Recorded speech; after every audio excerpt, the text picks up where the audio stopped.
서리아담을 찾아주셔서 감사합니다. 항상 건강하시고 좋은 일만 가득하시길 기원할게요. 지금 구독하시고 바로 오늘 야담 들어보시죠. 하산을 결심한 그날, 채령은 5년간 단 한 번도 뽑지 않았던 아버지의 검을 뽑아 들었습니다. 눈앞에 놓인 거대한 빙벽을 향해 검을 휘두르자 쩌저적 소리와 함께 얼음벽이 두부처럼 깨져 나갔습니다. 아버지, 이제 하산합니다. 당신을 꺾은 그자를 찾아 제가 아버지보다 강하다는 것을 증명하겠습니다. 5년의 세월은 가녀린 처녀를 날카로운 검과 같은 여인으로 벼려놓았습니다. 그러나 5년 만에 돌아온 한양에서 그녀가 마주한 숙적은 칼이 아니라 국밥집 주인의 뜨끈한 뚝배기였습니다. 그녀의 위대한 승부는 그렇게 김이 모락모락 나는 국밥 한 그릇 앞에서 어이없게 시작되고 있었습니다. 백두산의 칼바람이 여인의 살갗을 내는 듯 매섭게 불어오는 심산유곡. 채령은 지난 5년간 단 하루도 거르지 않고 검을 휘둘렀습니다. 그녀의 아버지는 북방을 지키던 이름난 무관이었으나 5년 전 어전 시합에서 당대 최고의 무인이라 불리던 흑호 대감에게 맥없이 패배한 뒤 시름시름 앓다 세상을 떠났습니다. 사람들은 아버지가 패배의 충격으로 죽었다고 수군거렸지만 채령은 믿지 않았습니다. 그녀가 기억하는 아버지는 패배를 두려워하는 나약한 분이 아니었습니다. 그녀는 아버지의 명예를 되찾기 위해, 그리고 아버지보다 더 강한 무인이 되기 위해 스스로 속세를 등지고 혹한의 설산으로 들어왔던 것입니다. 그녀의 수련은 처절했습니다. 살을 내는 추위 속에서 호통만 입고 검법을 연마했고 굶주린 늑대와 표범을 상대로 실전을 치렀습니다. 맑은 날에는 폭포수 아래에서 검을 휘둘러 물줄기를 베는 연습을 했고 눈보라가 치는 날에는 바람의 흐름을 읽는 법을 익혔습니다. 5년의 세월이 흐르는 동안 그녀의 손에는 칼보다 더 단단한 굳은 살이 박혔고 그녀의 검술은 인간의 경지를 넘어선 듯 날카로워졌습니다. 마침내 그녀는 거대한 빙벽을 일격의 두부처럼 베어낼 수 있는 경지에 올랐고 스스로 하산할 때가 되었음을 직감했습니다. 그녀의 목표는 단 하나, 흑호 대감을 찾아가 아버지의 이름으로 정정당당하게 대결을 신청하는 것이었습니다. 그녀의 마음속에 있는 것은 복수심이 아니었습니다.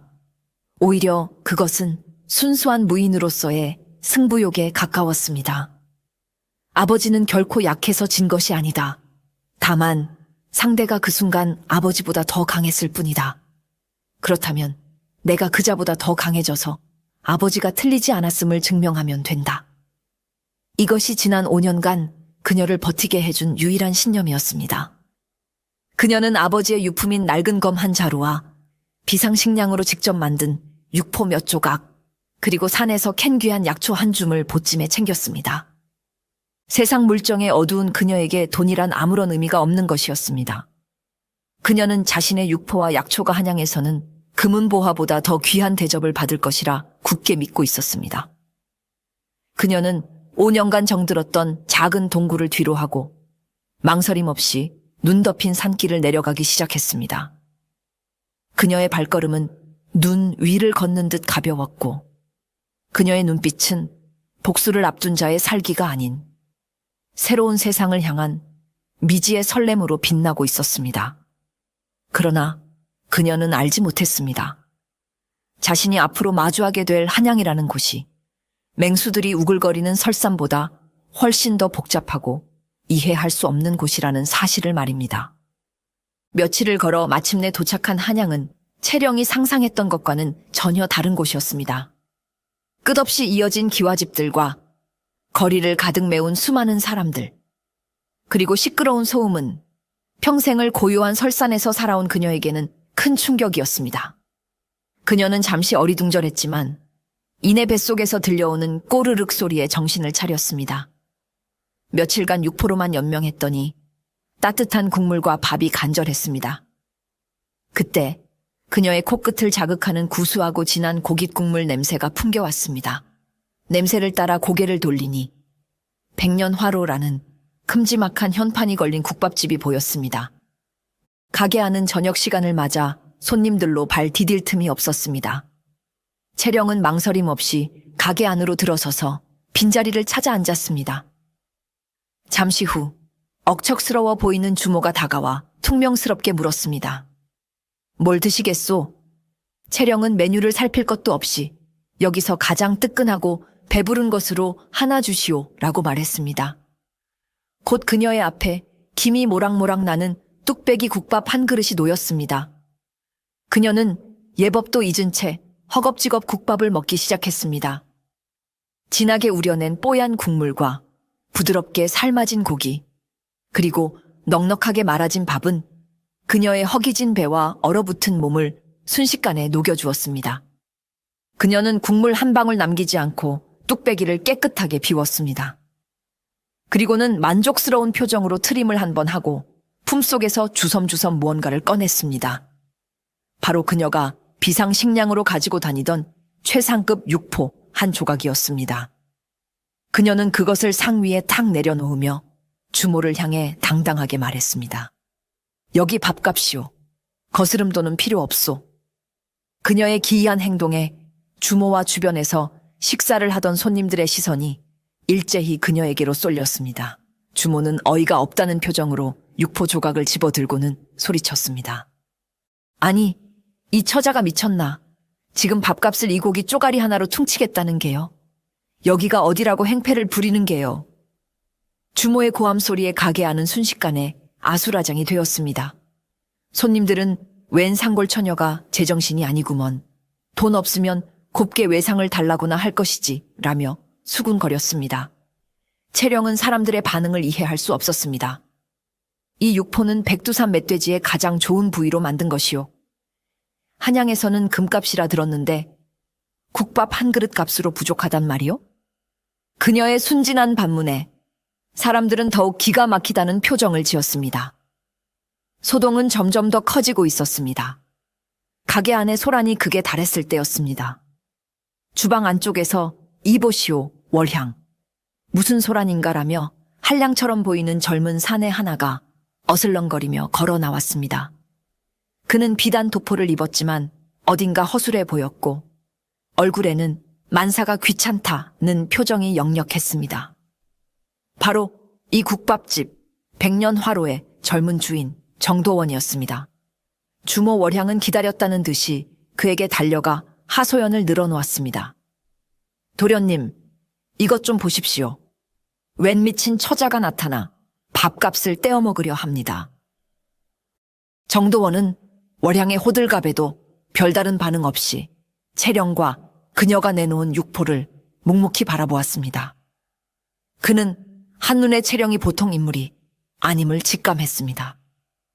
비록 행색은 남루했지만 그녀의 눈빛은 맑고 기세가 당당했으며 무엇보다 그녀의 손등과 손가락, 마디마디에 박인 굳은 살은 평생 험한 일을 해온 사람의 것임을 말해주고 있었습니다. 그는 채령이 내놓은 육포를 집어들어 냄새를 맡아보고 손톱만큼 떼어 맛을 보았습니다. 그리고는 눈이 휘둥그레졌습니다. 이 육포 맛이 보통이 아니구먼. 짜지 않고 담백하며 씹을수록 깊은 맛이 우러나오는 것이 필시 장인의 솜씨야. 그는 월향을 진정시키고 채령을 향해 부드러운 미소를 지으며 말했습니다. 낭자, 실례지만 이 귀한 육포는 어디서 구하셨소? 채령은 경계심을 풀지 않은 채 내가 직접 만든 것이오 라고 퉁명스럽게 대답했습니다. 정도원은 감탄하며 고개를 끄덕였습니다. 과연 그렇다면 이 정도의 물건이라면 국밥 10그릇 값으로도 부족하지 않겠소. 밥값은 이 육포로 셈하기로 하고 남은 것은 외상으로 달아두리다. 그의 파격적인 제안에 월향과 손님들은 모두 놀랐습니다. 채령 역시 의외라는 표정을 지었습니다. 정도원은 거기서 그치지 않고 채령에게 한 가지 제안을 더 했습니다. 낭자, 내가 이 귀한 육포를 공짜로 받을 수는 없으니 내 작은 부탁 하나만 들어주시겠소? 그는 채령을 주방으로 데리고 갔습니다.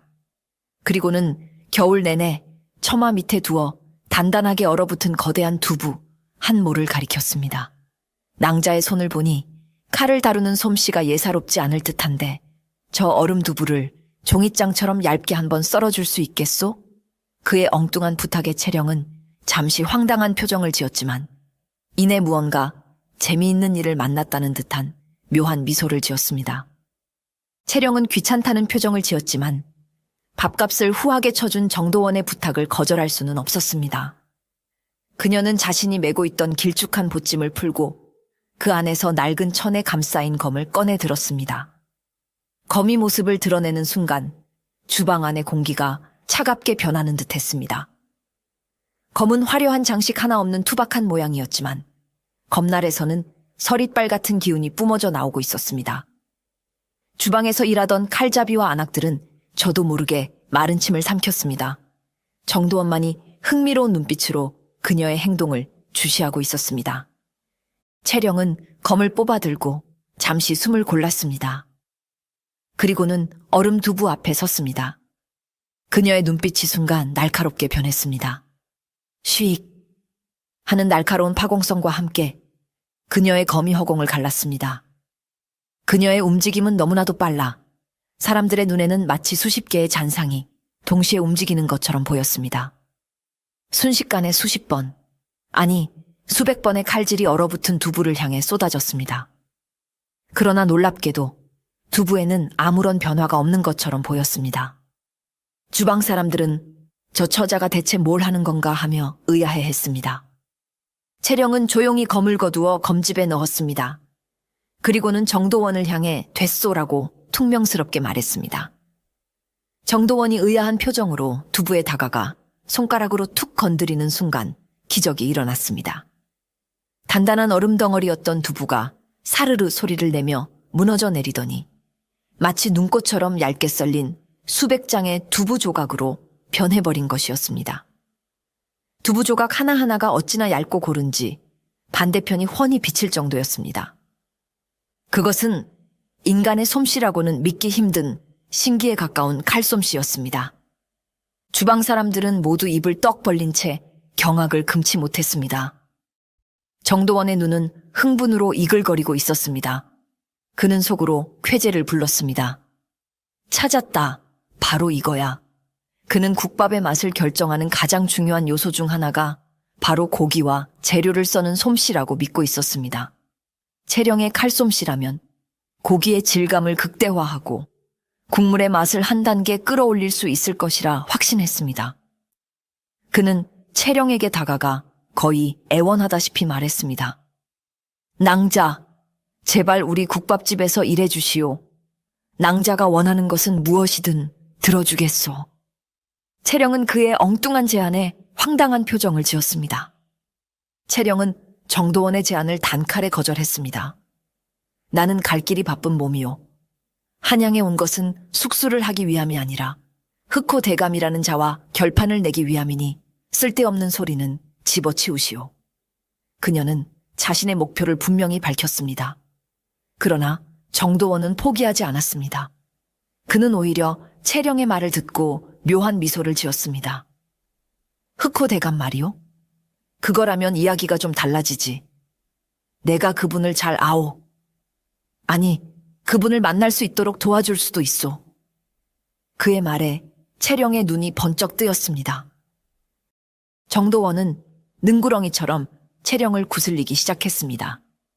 흑호 대감께서는 보통 분이 아니시오. 아무 때나 아무나 만나주시는 분이 아니란 말이오.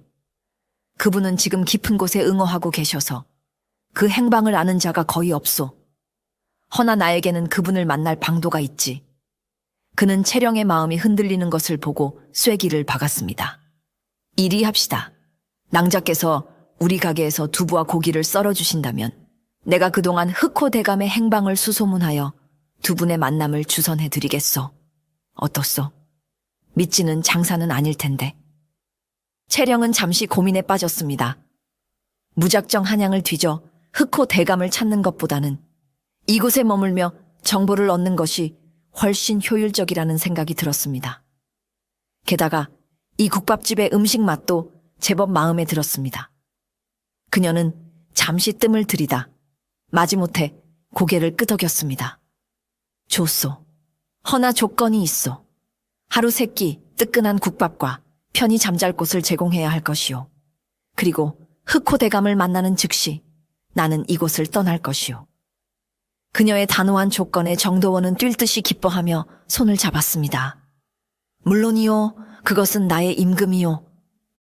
그렇게 5년간 설산에서 복수의 칼날을 갈던 고독한 검객 채령은 엉뚱하게도 한양 제1국밥집 백년화로의 재료 손질 담당으로 취직하게 되었습니다. 그녀는 그날부터 주방 한쪽 구석을 차지하고 아버지의 유품인 검으로 매일같이 산더미처럼 쌓이는 무와 두부, 그리고 고기를 썰기 시작했습니다. 주방 사람들은 살벌한 기세로 칼을 휘두르며 물을 써는 그녀의 기이한 모습을 경외와 두려움이 섞인 눈으로 바라보았습니다. 한양 저작거리의 새로운 전설, 국밥집 여검객이 탄생하는 순간이었습니다. 채령의 국밥집 생활은 시작부터 삐걱거렸습니다. 가장 큰 걸림돌은 바로 이 가게의 안주인이자 실세인 주모 월향이었습니다.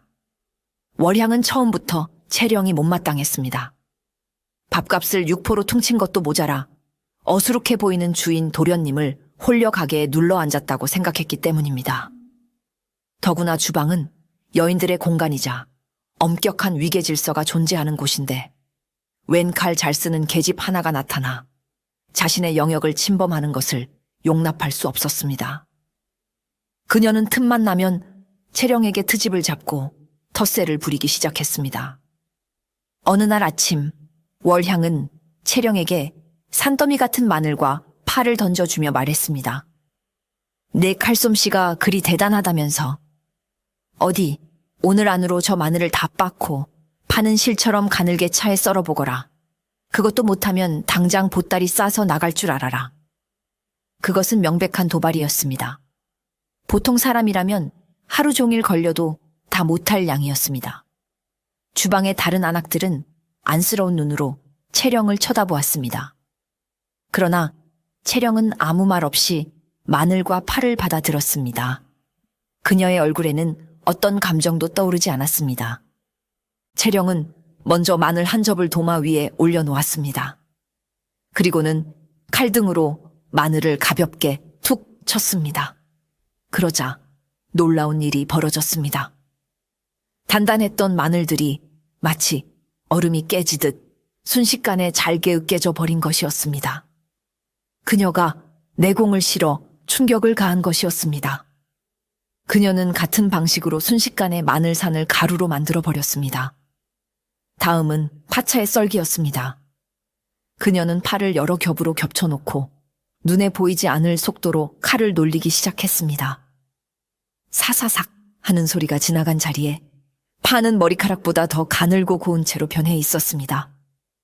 월향과 주방 안악들은 입을 떡 벌린 채 기가 막힌 광경을 넋을 잃고 바라보았습니다. 월향은 분했지만 그녀의 신기에 가까운 솜씨에 더 이상 아무 말도 할 수 없었습니다. 그날 이후 월향은 더 이상 채령에게 굳은 일을 시키지 않았습니다. 그러나 두 사람 사이에 보이지 않는 기싸움은 계속되었습니다. 월향은 채령의 무뚝뚝하고 융통성 없는 성격을 지적했고 채령은 월향의 잔소리와 오지랖을 못마땅해 했습니다. 정도원은 두 여인의 팽팽한 신경전 사이에서 진땀을 흘리며 매일같이 눈치를 봐야 했습니다. 주방은 마치 조용한 전쟁터와도 같았습니다. 한 달이 지났습니다. 채령은 약속대로 묵묵히 자신의 임무를 수행했습니다. 그녀의 칼끝에서 썰려나간 고기와 두부는 국밥의 맛을 놀라울 정도로 향상시켰습니다. 고기는 질긴 힘줄 하나 없이 부드러웠고 두부는 입안에서 사르르 녹아내렸습니다. 백년화로의 국밥 맛이 달라졌다는 입소문이 퍼지면서 가게는 연일 손님들로 문전성시를 이루었습니다. 정도원은 늘어난 매상을 보며 흐뭇한 미소를 감추지 못했습니다. 그는 약속대로 채령에게 첫 월급을 지급하기로 했습니다. 정도원은 묵직한 엽전 꾸러미를 채령에게 건넸습니다. 자, 여기 한 달간 고생한 품삯이오. 앞으로도 잘 부탁하오. 채령은 생전 처음으로 자신의 힘으로 번 돈을 받아 들었습니다. 그녀는 엽전 꾸러미를 이리저리 흔들어 보기도 하고 엽전 한 잎을 꺼내 냄새를 맡아보기도 했습니다. 그녀에게 돈은 여전히 낯설고 신기한 물건이었습니다. 그녀는 정도원에게 물었습니다. 이것으로 무엇을 할 수 있소? 정도원은 무엇이든 할 수 있지. 비단 옷을 사 입을 수도 있고 맛있는 음식을 사 먹을 수도 있소. 라고 대답했습니다. 채령은 월급을 받자마자 휴가를 내어 저작거리 구경에 나섰습니다. 주방 사람들은 그녀가 고운 비단 옷이나 예쁜 장신구를 사올 것이라 예상했습니다. 그러나 몇 시간 뒤 가게로 돌아온 그녀의 손에 들려 있는 것은 뜻밖에도 값비싼 붉은색 비단 검술이었습니다. 그녀는 아무 말 없이 자신의 낡은 검 손잡이에 정성껏 검술을 달았습니다. 5년간 함께 고생한 아버지의 검에 처음으로 호사를 베풀어 준 것이었습니다. 그 모습을 본 월향은 계집애가 예쁜 옷 살 생각은 안 하고 쇳덩어리에나 돈을 쓰다니 라며 혀를 찼지만 왠지 모르게 코끝이 찡해지는 것을 느꼈습니다. 채령의 기행은 거기서 그치지 않았습니다. 그녀는 남은 돈으로 저작거리에서 가장 맛있는 찐빵을 한가득 사왔습니다. 그리고는 주방에서 일하는 모든 식구들에게 하나씩 나누어 주었습니다. 퉁명스럽게 찐빵을 건네받은 월향은 따뜻한 찐빵을 한 입 베어 무는 순간 자신도 모르게 울컥했습니다. 채령의 차가운 겉모습 뒤에 숨겨진 따뜻한 속정을 처음으로 느꼈기 때문입니다. 그날 이후 월향은 채령을 대하는 태도가 눈에 띄게 부드러워졌습니다. 그녀는 채령을 친동생처럼 여기며 세상 물정 모르는 그녀에게 한양에서 살아가는 법을 하나씩 가르쳐주기 시작했습니다. 두 여인의 기나긴 기싸움이 마침내 끝나는 순간이었습니다. 정도원은 채령과의 약속을 지키기 위해 수소문하여 흑호 대감의 행방을 알아보기 시작했습니다. 그는 한양의 정보통이란 정보통은 모두 동원하여 응어에 들어갔다는 흑호 대감의 소식을 캐물었습니다. 며칠 뒤 그에게 몇 가지 흥미로운 정보들이 들어오기 시작했습니다. 그런데 그 정보들은 채령이 알고 있던 흑호 대감의 모습과는 너무나도 다른 기이한 내용들 뿐이었습니다. 채령이 생각하는 흑호 대감은 피도 눈물도 없는 냉혹한 무인이자 수많은 사람을 벤 잔인한 살수였습니다. 그러나 정보통들이 전해온 흑호 대감의 모습은 전혀 달랐습니다. 한 정보통은 흑호 대감 말씀이십니까? 그분 요즘 칼은 거의 잡지 않으시고 붓을 잡고 난을 치는 것에 푹 빠져 계신다던데요. 라고 전했습니다. 또 다른 정보통은 그 양반 요즘 무술 대회보다는 전국의 이름난 요리사들이 실력을 겨루는 요리 대회에 심사위원으로 더 자주 나타나십니다. 조선 8대서 그 양반 입맛만큼 까다로운 분이 없지요. 라는 믿기 힘든 소식을 알려주었습니다. 심지어 어떤 이는 그가 얼마 전 열렸던 조선 제일 숟가락 뽑기 대회에서 장원을 차지했다는 황당한 이야기까지 늘어놓았습니다. 정도원은 이 어긋난 정보들 앞에서 혼란에 빠졌습니다. 당대 최고의 무인이 실은 조선 최고의 미식가이자 예술 애호가라니 그는 이 사실을 채령에게 어떻게 전해야 할지 난감했습니다. 그는 조심스럽게 채령에게 자신이 들은 소문들을 이야기해 주었습니다. 듣자 하니 흑호 대감께서는 무예만큼이나 음식의 맛을 중히 여기시는 분이라 하오. 맛없는 음식을 내어놓는 주방장에게는 칼 대신 숟가락으로 곤장을 친다는 소문도 있더군. 채령 역시 큰 충격에 휩싸였습니다. 자신이 평생을 바쳐 이기려 했던 숙적이 사람을 베는 칼이 아니라 음식 맛을 평가하는 숟가락을 휘두르는 인물이라니. 그녀는 자신의 복수가, 아니 자신의 목표가 어딘가 단단히 잘못되었다는 생각에 혼란스러워했습니다. 그럴 리가 없소. 그는 내 아버지를 꺾은 냉혹한 무인이오. 분명 나를 얕보고 헛소문을 퍼뜨린 것이 틀림없소. 그녀는 애써 현실을 부정했지만 그녀의 마음속에는 의심의 씨앗이 싹트기 시작했습니다. 그녀는 흑호 대감이라는 인물에 대해 더욱 강한 궁금증과 기묘한 경쟁심을 느끼게 되었습니다. 흑호대감에 대한 소문으로 어수선하던 어느 날, 백년화로의 위기가 찾아왔습니다. 길 건너편에 새로 생긴 용두골이라는 국밥집이 궁중 비법으로 만든 약선 국밥이라는 새로운 메뉴를 내세워 손님들을 끌어모으기 시작한 것입니다. 용두골의 국밥은 값은 비쌌지만 몸에 좋은 약재를 듬뿍 넣어 만들었다는 소문이 퍼지면서 건강을 중시하는 양반들과 부호들의 발길을 사로잡았습니다. 백년화로의 매상은 눈에 띄게 줄어들었고 정도원은 깊은 고민에 빠졌습니다. 그는 며칠 밤낮을 고민한 끝에 전공법을 택하기로 결심했습니다. 화려한 약재나 기교가 아니라 국밥의 가장 기본이 되는 만으로 승부하겠다는 것이었습니다. 그는 국밥 맛의 핵심은 좋은 사고를 푹 고아낸 진한 국물과 그 국물의 맛을 온전히 담아내는 좋은 고기에 있다고 믿었습니다. 그는 최고의 국밥을 만들기 위해 채령에게 이전보다 훨씬 더 까다롭고 어려운 주문을 하기 시작했습니다. 채령 낭자, 이제부터는 단순히 고기를 얇게 써는 것을 넘어 재료가 가진 결의 흐름을 읽고 그 결을 따라 완벽하게 썰어내야 하오. 그것은 단순히 기술만으로는 불가능한 재료와의 깊은 교감이 필요한 경지였습니다. 정도원은 채령이 무인이라는 점에 착안하여 그녀가 이해하기 쉬운 비유를 들어 설명했습니다. 상대의 힘의 흐름을 읽고 약점을 파고드는 것이 검술의 기본이듯 요리 또한 재료가 가진 힘의 흐름, 즉 결을 읽고 그 결을 거스르지 않아야 최상의 맛을 낼 수 있는 법이요. 낭자의 검으로 이 고기에 숨겨진 맛을 깨워주시오. 그의 진지한 설명에 채령의 눈빛이 달라졌습니다. 그녀는 처음으로 요리를 무예의 연장선상에서 생각해보게 되었습니다. 채령은 그날부터 새로운 수련에 돌입했습니다. 그녀는 눈을 감고 손끝의 감각만으로 고기의 금맛과 지방의 분포를 읽어냈습니다.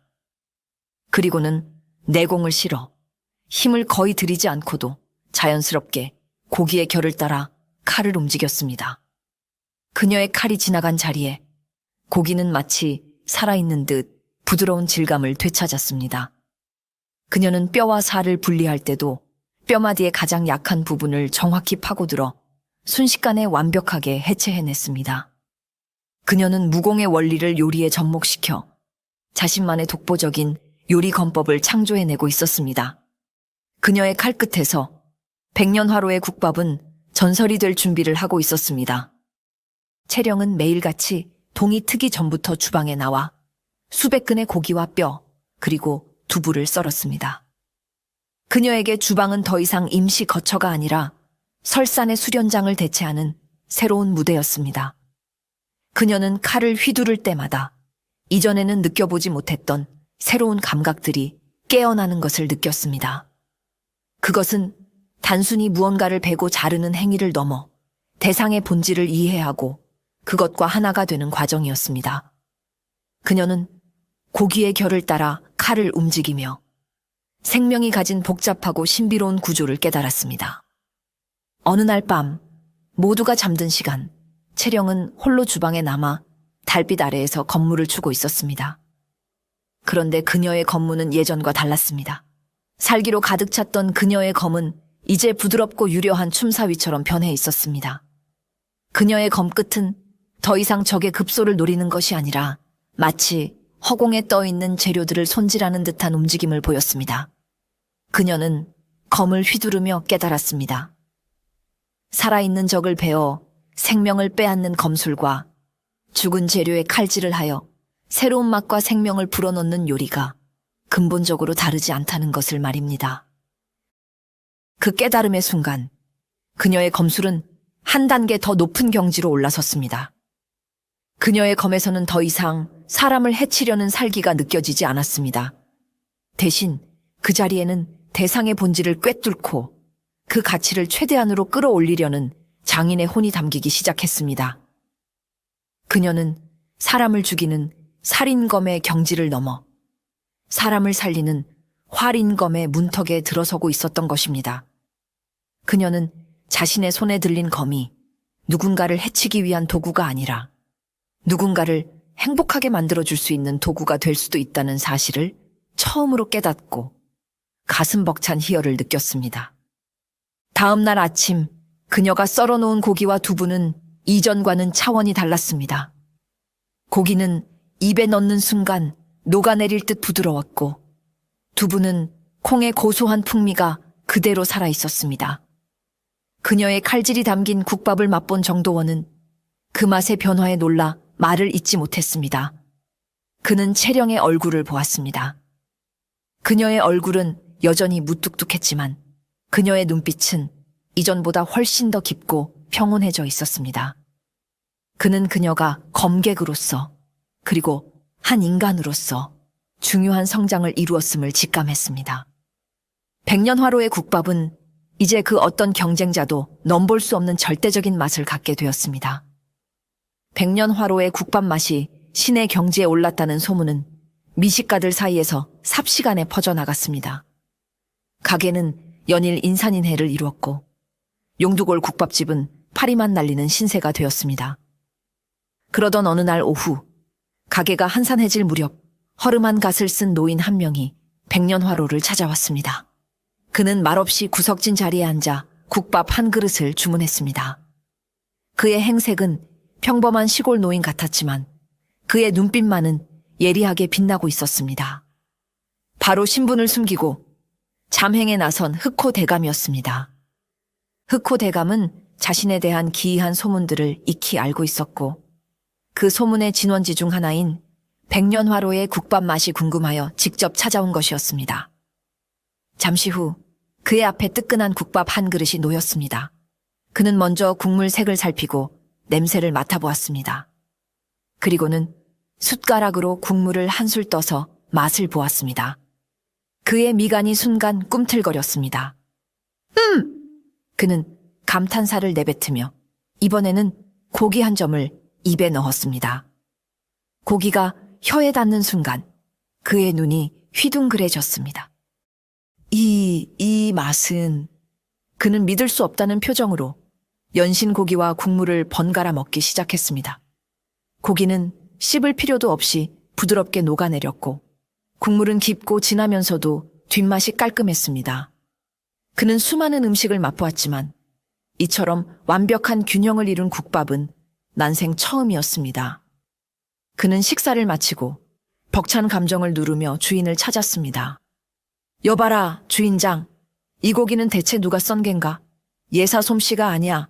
칼끝에 기가 살아 움직이는 듯하구나. 마침 근처에 있던 정도원은 노인의 비범한 안목에 놀라며 그가 바로 자신이 기다리던 흑호 대감임을 직감했습니다. 그는 정중하게 노인에게 다가가 인사를 올렸습니다. 어르신, 과찬의 말씀이십니다. 그 고기는 저희 가게의 새로운 아이가 썬 것입니다. 흑호 대감은 호기심 가득한 눈으로 물었습니다. 오호, 그래? 어떤 아이인지 내 얼굴 한번 볼 수 있겠는가? 정도원은 기다렸다는 듯이 주방을 향해 외쳤습니다. 채령 낭자, 잠시 이리 좀 나와보시오. 귀한 손님께서 낭자를 찾으시네. 잠시 후 채령이 무심한 표정으로 주방에서 걸어 나왔습니다.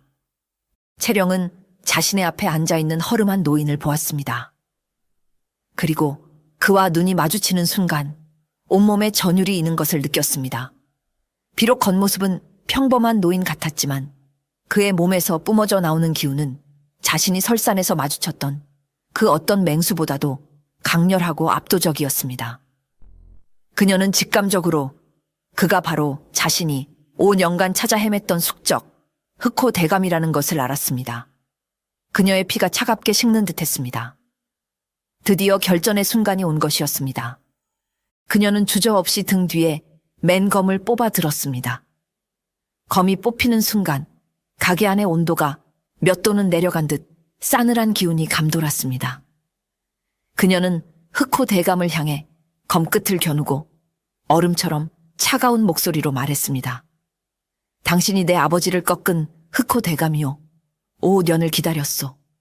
오늘 아버지의 이름으로 당신과 결판을 내겠다. 그녀의 살기 어린 외침에 가게 안에 있던 몇 안 되던 손님들은 기겁하며 달아나 버렸습니다. 정도원과 월향 역시 숨을 죽이고 두 사람을 지켜보았습니다. 그러나 흑호 대감의 반응은 채령의 예상을 완전히 벗어났습니다. 그는 채령의 살벌한 기세에도 눈 하나 깜짝하지 않았습니다. 오히려 그는 껄껄 웃으며 자신의 손에 들려있던 숟가락을 들어 보였습니다. 대결이라니? 허허, 성미도 급하군. 일단 밥부터 마저 먹고 이야기하세. 이 집 국밥이 식으면 제 맛이 안 난단 말이야. 그는 아무 일 없다는 듯이 남은 국밥을 맛있게 먹기 시작했습니다. 그는 심지어 이 집은 깍두기도 일품이구먼이라며 깍두기 맛에 대한 품평까지 늘어놓았습니다. 채령은 당황했습니다. 그녀는 평생의 숙적과의 목숨을 건 대결을 상상해 왔는데 상대는 칼이 아닌 숟가락을 들고 자신을 대하고 있었습니다. 그녀의 기세는 한풀 꺾였고 어떻게 반응해야 할지 몰라 검을 든 채 멍하니 서 있을 뿐이었습니다. 흑호 대감은 뚝배기를 깨끗하게 비우고 나서야 만족스러운 표정으로 트림을 한번 하고는 채령을 바라보았습니다. 자, 이제 배도 부르니 이야기나 한번 들어볼까? 그래, 자네 아비는 잘 있는가? 그 고집불통. 아직도 술만 마시면 나한테 졌다고 울고불고 하지는 않겠지? 그의 능청스러운 질문에 채령은 더욱더 혼란에 빠졌습니다. 채령은 흑호 대감의 태도에 분노가 치밀었지만 일단 검을 거두고 그의 이야기를 들어보기로 했습니다. 그녀는 아버지가 이미 5년 전에 돌아가셨다는 사실을 덤덤하게 전했습니다. 그 말을 들은 흑호 대감의 얼굴의 순간 놀라움과 깊은 슬픔이 스쳐 지나갔습니다. 그는 잠시 말을 잇지 못하고 허공을 바라보며 긴 한숨을 내쉬었습니다. 그리고는 채령에게 5년 전 그날의 진실을 이야기해주기 시작했습니다. 그의 이야기는 채령이 알고 있던 것과는 너무나도 다른 충격적인 내용이었습니다. 흑호 대감과 채령의 아버지는 숙적이 아니라 젊은 시절부터 함께 무예를 연마했던 둘도 없는 친우이자 맞수였습니다. 두 사람은 평생에 걸쳐 수십 번의 대결을 펼쳤지만 늘 승부를 가리지 못했습니다. 5년 전의 어전 시합은 두 사람의 마지막 대결이 될 예정이었습니다. 그러나 시합 며칠 전 채령의 아버지는 자신이 이미 고칠 수 없는 중병에 걸렸다는 사실을 알게 되었습니다. 그는 자신의 생이 얼마 남지 않았음을 직감하고 마지막으로 평생의 친우인 흑호 대감과 후회 없는 대결을 펼치고 싶었던 것입니다. 시합 당일 채령의 아버지는 이미 정상적인 상태가 아니었습니다. 그는 병으로 인해 기력이 쇠해 있었고 검을 든 손은 미세하게 떨리고 있었습니다. 흑호 대감은 첫 합을 겨루는 순간 친구의 상태가 심상치 않음을 눈치챘습니다. 그는 대결을 중단하려 했지만 채령의 아버지는 눈빛으로 그것을 막았습니다. 그는 무인으로서의 마지막 자존심을 지키고 싶었던 것입니다. 결국 대결은 흑호 대감의 승리로 끝났습니다. 그러나 그것은 진정한 승부가 아니었습니다. 흑호 대감은 친구의 마지막을 지켜주기 위해 일부러 져주지 않고 최선을 다해 싸워주었던 것입니다. 대결이 끝난 뒤 채령의 아버지는 흑호 대감에게 마지막 부탁을 남겼습니다. 나에게 딸이 하나 있네.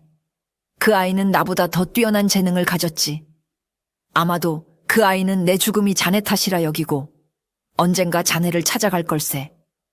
부디 그때가 되면 자네가 그 아이의 스승이 되어 아이가 올바른 검의 길을 걸을 수 있도록 이끌어주게나. 흑호 대감의 이야기를 듣는 동안 채령의 눈에서는 자신도 모르게 뜨거운 눈물이 흘러내렸습니다.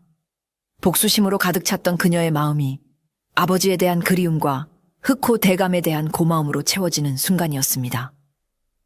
그녀는 자신의 삶의 목표가 한순간에 사라져버린 듯한 깊은 허무함과 혼란에 빠졌습니다. 자신이 5년간 쫓았던 목표가 한낱 신기루에 불과했다는 사실을 깨달은 채령은 깊은 상실감에 휩싸였습니다. 그녀를 버티게 했던 유일한 신념이었던 아버지의 복수가 사라지자 그녀는 앞으로 무엇을 위해 살아야 할지, 무엇을 위해 검을 들어야 할지 알 수 없게 되었습니다. 그녀는 그날 이후 며칠 동안 식음을 전폐하고 자신의 방 안에 틀어박혀 밖으로 나오지 않았습니다. 그녀는 평생 자신의 분신처럼 여겼던 검을 방구석에 던져둔 채 멍하니 허공만 바라보았습니다. 국밥집 식구들은 그런 그녀를 안타까운 마음으로 지켜보았습니다. 정도원은 섣불리 그녀를 위로하려 하지 않았습니다. 그는 그녀에게 스스로 일어설 시간이 필요하다는 것을 알고 있었습니다. 그는 그저 매일 아침 그녀의 방문 앞에 그녀가 좋아하는 갓 지은 쌀밥과 뜨끈한 국을 조용히 놓아두고 갈 뿐이었습니다. 월향 역시 평소의 잔소리를 멈추고 묵묵히 그녀를 걱정했습니다. 그녀는 밤마다 잠 못 이루는 채령을 위해 몸을 따뜻하게 해주는 생강차를 달여 방문 앞에 놓아두었습니다. 그녀의 무심한 듯한 배려 속에는 진심 어린 걱정이 담겨 있었습니다. 채령은 방 안에 홀로 앉아 지난 5년간의 세월을 되돌아보았습니다. 그녀의 삶은 오직 검, 그리고 복수라는 두 단어로만 채워져 있었습니다. 그녀는 그 외의 다른 세상에 대해서는 아무것도 알지 못했습니다. 그녀는 문득 자신이 얼마나 어리석고 좁은 세상에 갇혀 살아왔는지를 깨달았습니다.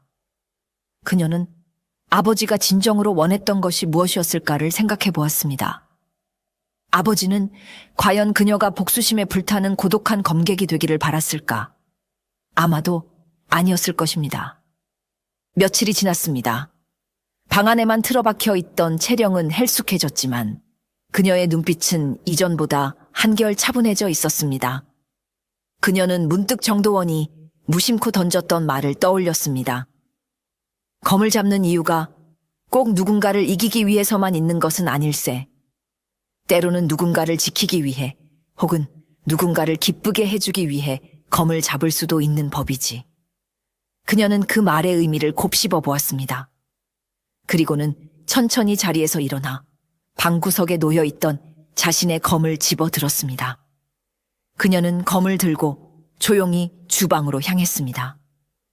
이른 새벽, 정도원은 잠에서 깨어 주방으로 향했습니다. 그는 채령이 걱정되어 밤새 잠을 설쳤습니다. 주방에 들어선 그는 자신의 눈을 의심했습니다. 며칠간 보이지 않던 채령이 어느새 주방에 나와 묵묵히 칼을 잡고 두부를 썰고 있었던 것입니다. 그녀의 얼굴은 헬쑥했지만 그녀의 모습은 그 어느 때보다 평온하고 진지해 보였습니다. 그녀의 칼질은 이전과는 무언가 달라져 있었습니다. 힘과 속도에만 의존하던 예전의 칼질과 달리 지금 그녀의 칼질은 마치 물이 흐르는 듯 부드럽고 자연스러웠습니다. 정도원은 아무 말 없이 그녀의 곁으로 다가가 그녀가 썰어놓은 두부를 집어들었습니다. 놀랍게도 두부는 이전보다 훨씬 더 얇고 고르게 썰려 있었습니다. 마치 그녀의 마음 상태를 반영하기라도 하듯 그녀의 칼끝은 한치의 흔들림도 없이 완벽한 경지를 보여주고 있었습니다. 채령은 정도원을 돌아보지 않은 채 나지막이 말했습니다. 도련님, 제가 어리석었습니다. 저는 이제야 알았습니다. 제 검이 가야 할 길이 어디인지를. 그녀는 지난 며칠간의 방황을 통해 마침내 자신만의 답을 찾은 것이었습니다. 그녀는 깨달았습니다. 진정한 강함이란 누군가를 굴복시키는 것이 아니라 누군가에게 기쁨과 위안을 주는 것임을. 그녀는 자신의 검이 복수라는 어두운 목표를 벗어나 사람들을 행복하게 만들어줄 수 있는 새로운 가능성을 가지고 있음을 깨달았습니다. 그녀는 더 이상 아버지를 뛰어넘기 위해 검을 휘두르는 것이 아니었습니다. 그녀는 이제 자신의 요리를 먹고 행복해할 사람들을 위해 검을 들기로 결심한 것이었습니다. 그녀의 새로운 목표는 조선 최고의 무인이 아니라 조선 최고의 요리사가 되는 것이었습니다.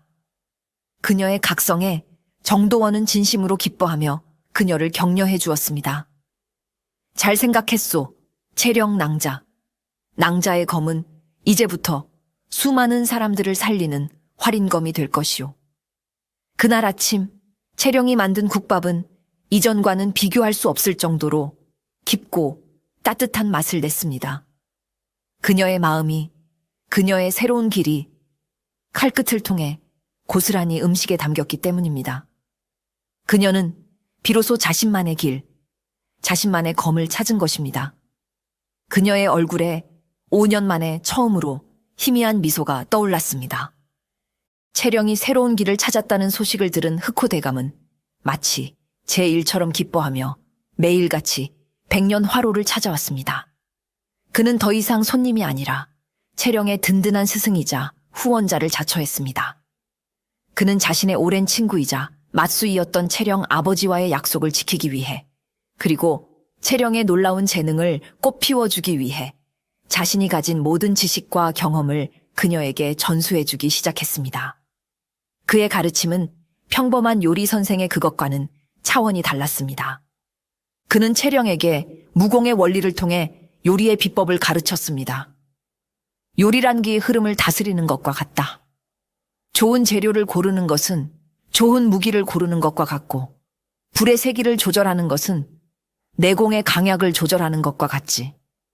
재료를 썰 때는 상대의 급소를 노리듯 결이 핵심을 찔러야 하고, 양념을 할 때는 허와 실을 섞어 상대를 교란하듯 맛의 조화를 이루어야 한다.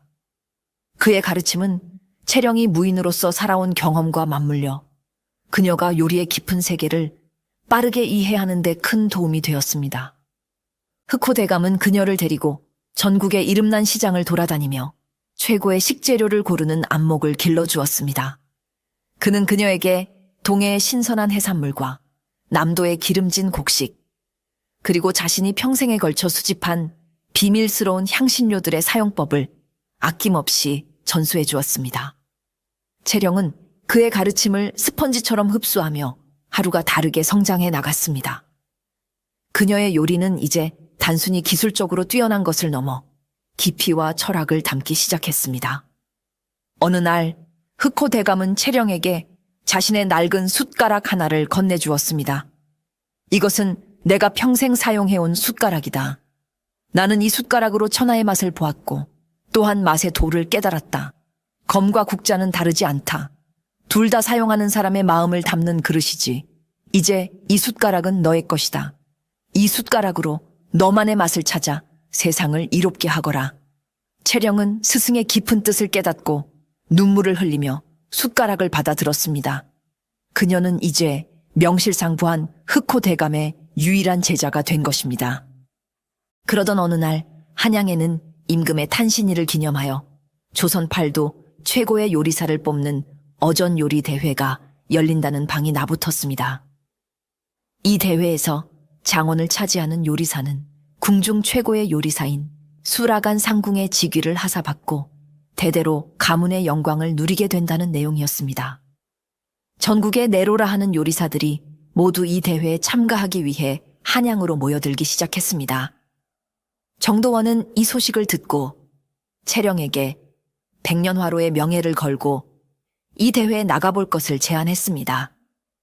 채령은 망설였습니다.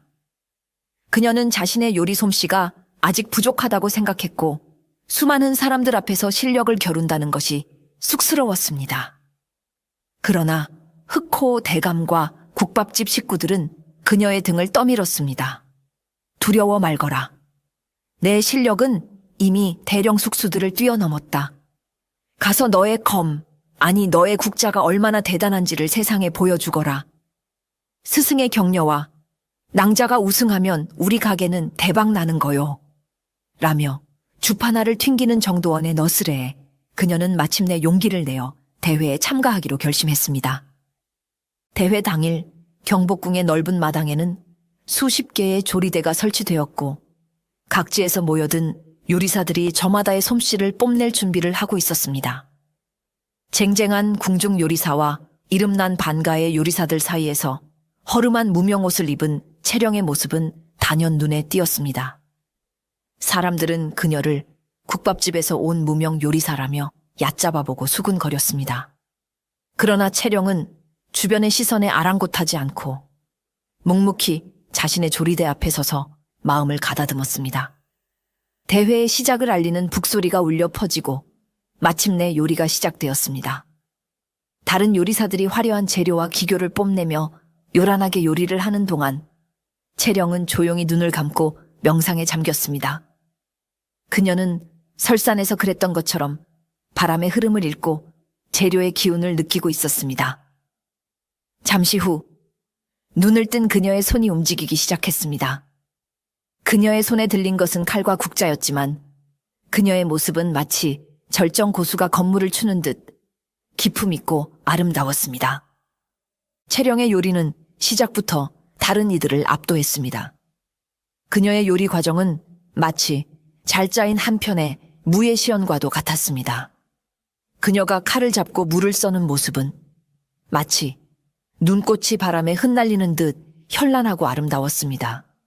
그녀가 거대한 큰 솥을 돌리는 모습은 마치 용이 승천하는 듯 힘차고 역동적이었습니다.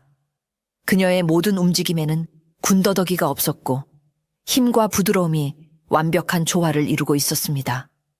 심사위원들과 구경꾼들은 맛을 보기도 전에 이미 그녀의 예술적인 요리 과정에 넋을 잃고 말았습니다. 그녀가 선보인 첫 번째 요리는 5년간 설산에서 연마했던 자신만의 건법인 설화신검을 요리에 접목시킨 설화냉면이었습니다. 그녀는 얼음처럼 차가운 동치미 국물에 종이장처럼 얇게 썬 배와 오이, 그리고 자신의 신기에 가까운 칼솜씨로 면발처럼 가늘게 뽑아낸 소고기, 꾸미를 올려냈습니다. 그 맛은 입안 가득 시원함을 선사하면서도 씹을수록 깊고 은은한 감칠맛이 우러나와 마치 한겨울의 눈 속에서 피어난 한 송이 매화를 맛보는 듯한 감동을 주었습니다. 두 번째 요리는 그녀의 뜨거운 열정과 백년 화로에서의 경험을 담은 활용 국밥이었습니다.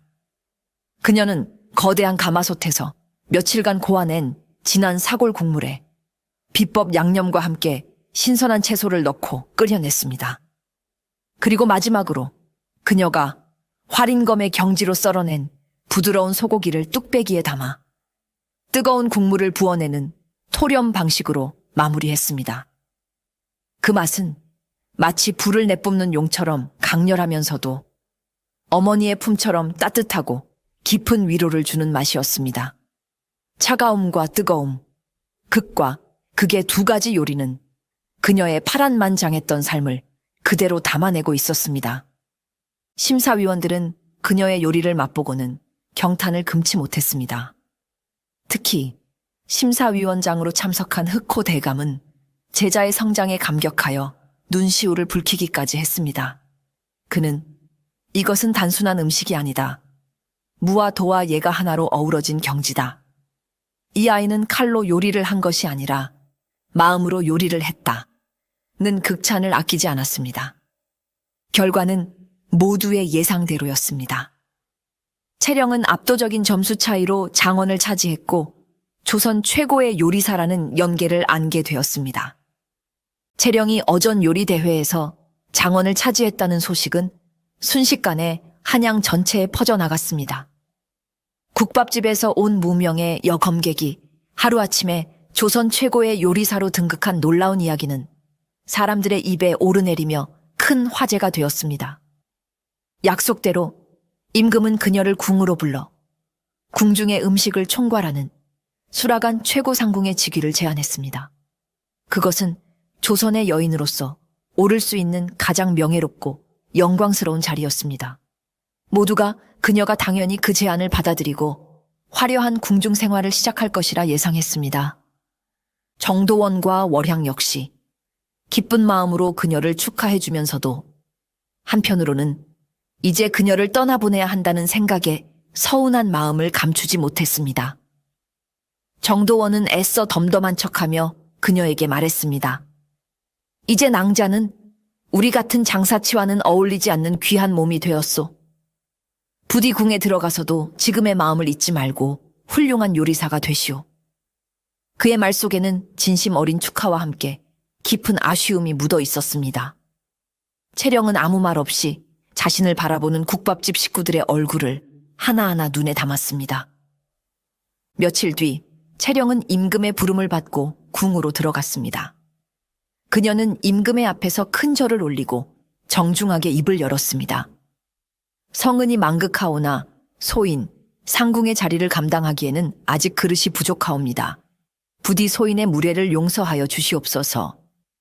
그녀의 충격적인 발언에 임금을 비롯한 모든 신하들이 경악했습니다.